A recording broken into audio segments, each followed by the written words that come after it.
We can point to St. Augustine that Brian referenced earlier. He was a church father, highly influential. To say highly influential doesn't do him justice. This guy, probably other than the Apostle Paul, was more formative for the life of the church than any other. He was an African church father.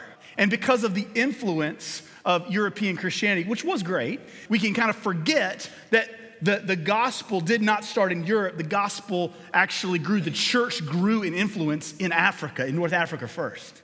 This amazing church father had his ministry in Hippo. And that's where he became the bishop, in Hippo.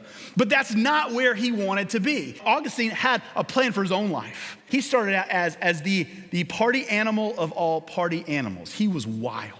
He was crazy. He cared nothing for the things of God. He was going way over here. The Holy Spirit came into his life and said, "Nuh-uh."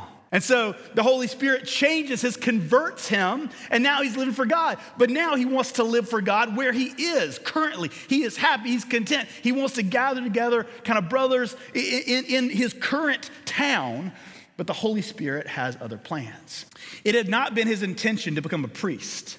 Indeed, he had been avoiding it because he wished to lead a private life in his community, the lay people in Tagaste. So picture this. He's just visiting a church.